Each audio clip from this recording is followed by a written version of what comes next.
राधे राधे। हर हर महादेव। ओम नमः पार्वती पते। हर हर महादेव।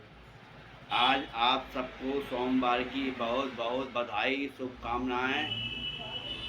आज सोमवार है, शिव जी की पूजा करें।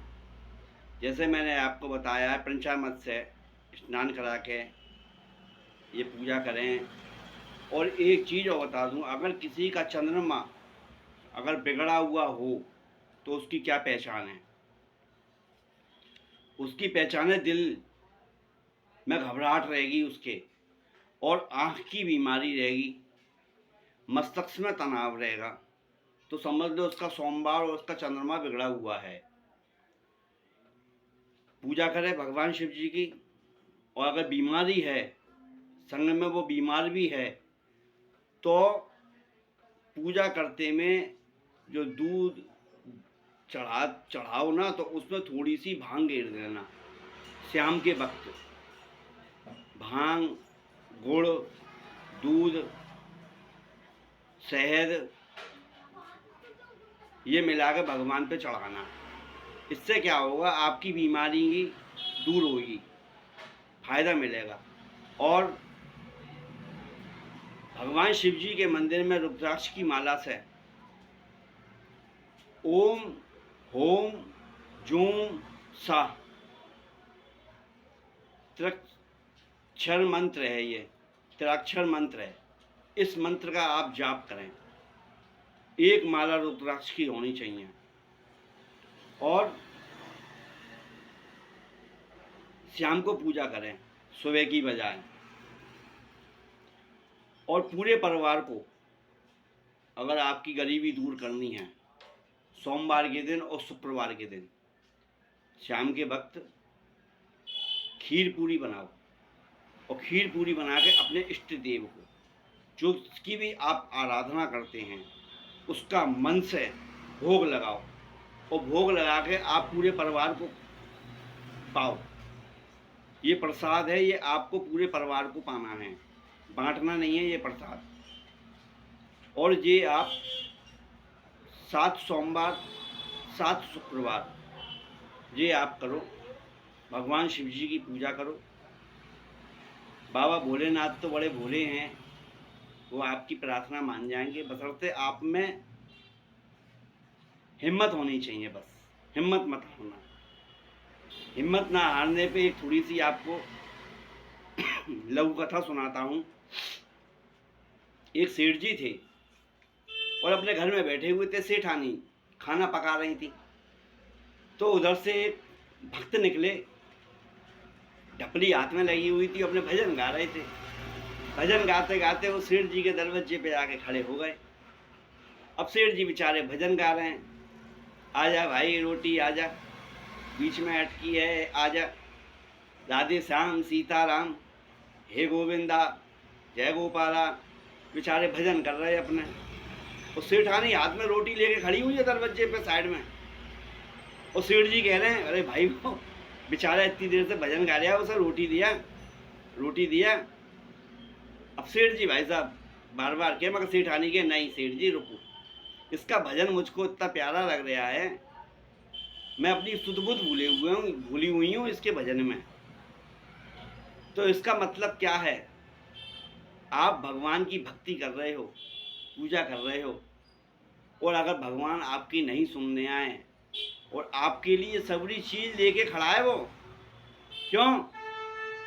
उनको आपकी पूजा सेवा और आपका भजन उनको अच्छा लग रहा है, वो तुमको छोड़ना नहीं चाहते हैं।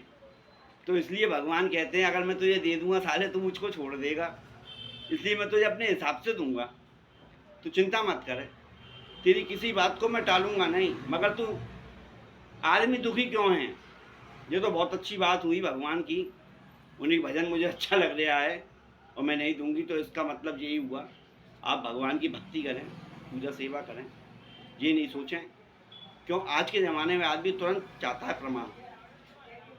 क्यों? प्रभु को आपकी भक्ति अच्छी लग रही हो, आपकी पूजा सेवा अच्छी लग रही हो, आपका मंत्र पढ़ना, माला फेरना ये आपको अच्छा लग रहा हो, भोले बाबा को, प्रभु को, जो आपके इष्ट हों उनको, तो आप घबराओ मत ही, बस ये सोचो मेरे प्रभु को अच्छा लग रहा है, इसलिए वो मेरी बात नहीं सुनने आए।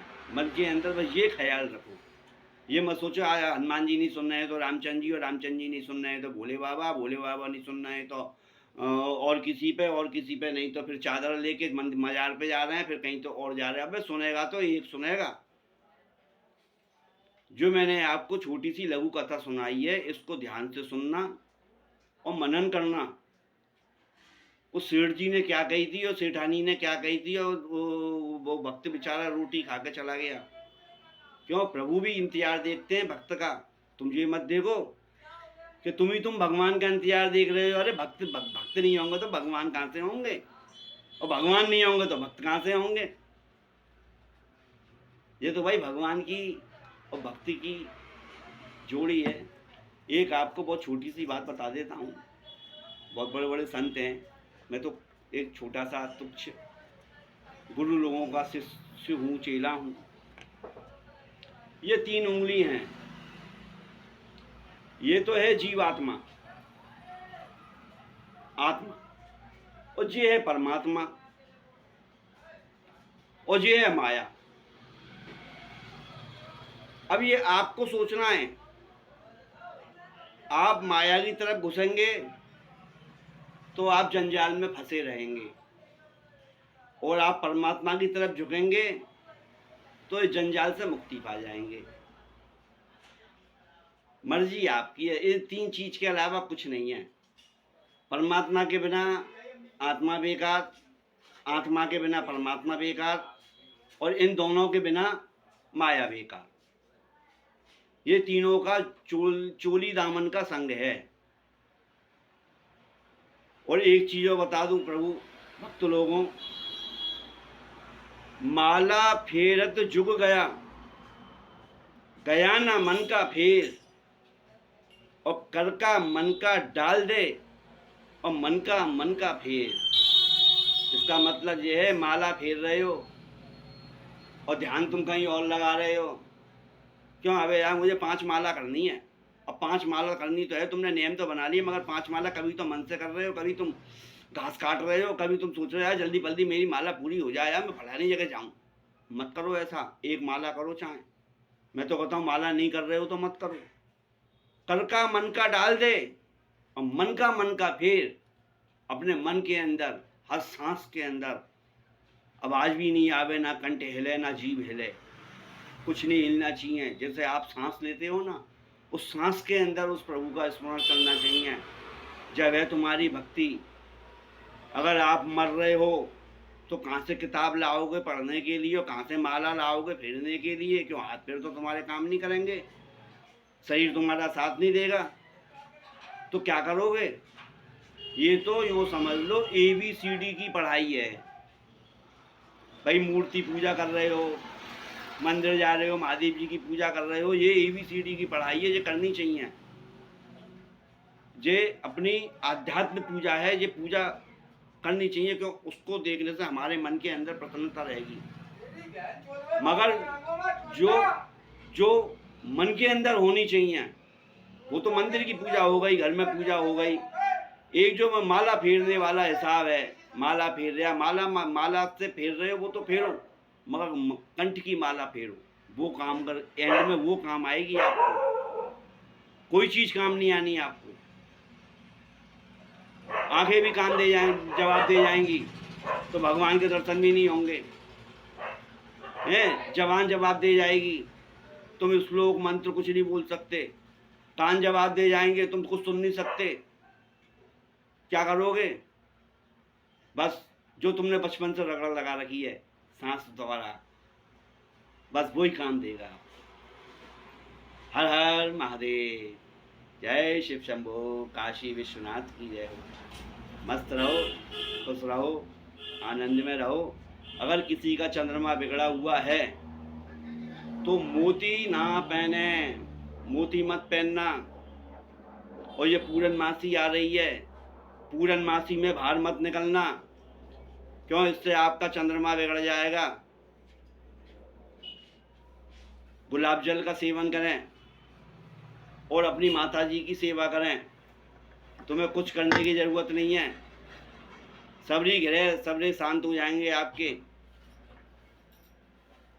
जय श्री कृष्ण। राधे राधे।